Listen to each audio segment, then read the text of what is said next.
In today's episode, we urgently need you to restore this file. This mouse doesn't work. Spare parts. Automating your paperwork. Before we get started, make sure to subscribe so you will never miss a video. So let's get started. We urgently need you to restore this file. Another story reminded me of this experience. I think it was about 1996, and I had a side job as general IT support at a nearby local government office. Long time ago, I'll enhance the forgotten details. The main IT strategy whenever they needed a new computer for anyone was to go to the local computer store and buy whatever was discounted that day. About 120 or so computers, almost all different and standalone. And an AS400 with about 40 terminals connected. Each user had their own backup routine explained to them. Some did this, but most didn't. One day management decided they needed upgrading and a network with file server, etc. In comes a big IT company and installs 25 new computers for management and their support staff, including room of typists. I get the task to replace the backup tapes on the 2 days I am around. I noticed that the tape wasn't ejected automatically, and has to be ejected manually. This worried me as all other backup tape drives I had seen prior would do this. I looked for logs on the server, but found none. I even didn't see any jobs scheduled. I contact big IT company about this, and their answer was, of course you can't see the jobs and logs as they run with special permission. I argued about me logging in with the domain administrator account, but they ignored me. One day I receive a call from the legal person requesting a restore of a document they created a few days ago, but was deleted accidentally by themselves just now. They of course always did their backup before being migrated to one of the new computers. They urgently need the restore as the document needs to be sent via registered mail today. It is 2 p.m. I contact big IT company as I had no information on how to perform restores. They walk me through opening the backup software and indicate me to select last night's backup. I reply that the screen is empty. They don't understand. I fill them in our earlier exchange from several months prior with their coworker and the special permission, etc. You get it, I was right all along. They still ask me to manually index the last tape but dice. I walk over to the legal person. It is now an hour later, and they have phoned me twice already, and explained that we don't have a backup because it was never implemented. They exclaim that this can't be true, and that we will face legal implications if we don't restore the file. We go back and forth a bit until they say the magic words, if we don't have this letter at the receiving end by end of day tomorrow, we have a huge problem. They are pointing at a piece of paper on their desk. One sheet. A printed version of the document. 2 paragraphs of text with 1 handwritten correction. It takes them less than 5 minutes to retype it, all the time arguing that there should have been a backup.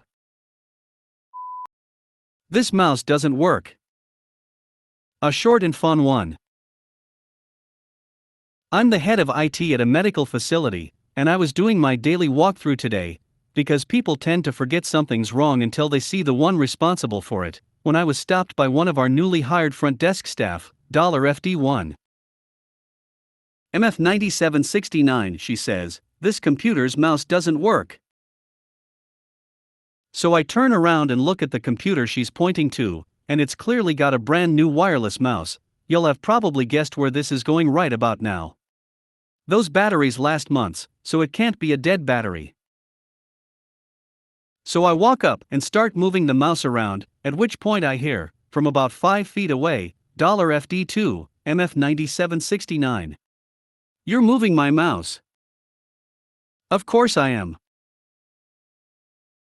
I go over to $FD2 and ask $FD2, did you take anything from the other desk? And she points at her keyboard, which I know comes as part of a set with the non-working mouse. Apparently, she was smart enough to unplug the dongle and take the keyboard, but not to take the mouse, nor unplug the dongle from her computer in order to actually switch keyboards. Naturally, I did what was needed, and then asked the eternal question when something like this happens: why? I like that keyboard more. $FD2. Spare parts. I had a gig supporting a company's mainframes when PCs first started becoming popular. The IT director, Bob, whose technical expertise didn't extend much past punched cards and paper tape, decided that no one in his empire should ever have a PC that was better than his. We got a new shipment of PCs, and of course the first one went on a table in Bob's office. We were pretty sure he never used it because every time we went into his office, it was buried under an ever-growing pile of manuals, magazines, memos, and coffee cups. A month went by and someone needed a replacement keyboard. So after Bob went home, we snuck into his office, moved all the crap off his PC, and swapped out his keyboard. Then another guy's monitor got little wonky, so we took Bob's. Within a few months we had taken the memory, hard drive, power supply, coax card, and power cable. Pretty soon all he had left was the empty case. And when the company had the next round of upgrades, Bob was first in line because he was a power user. Automating your paperwork. Got an old one here from back when I worked for a repair depot for a major electronics box store. So when I worked there in college, we did a ton of repairs. Every repair had paperwork we had to do through an app, entering in serial numbers, product IDs, parts used, etc., etc.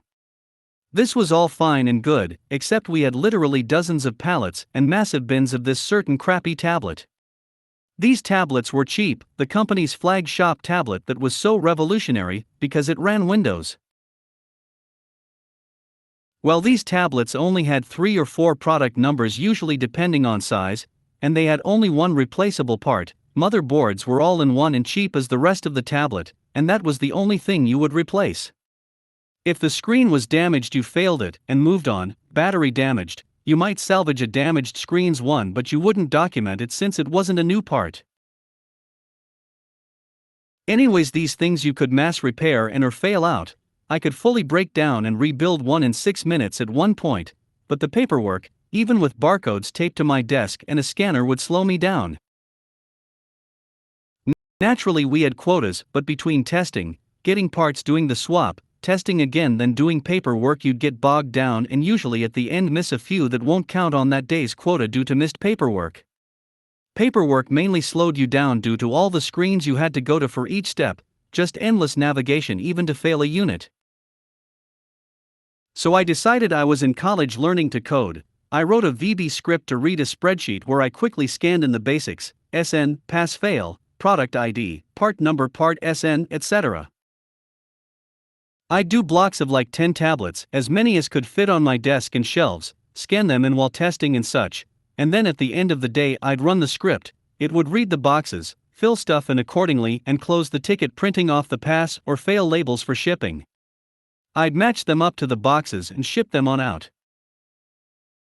Management didn't like it because it wasn't company approved. Mid submitted it to the company, but never heard anything back, so I kept using it regardless because I was turning out the most repairs on those tablets of anyone.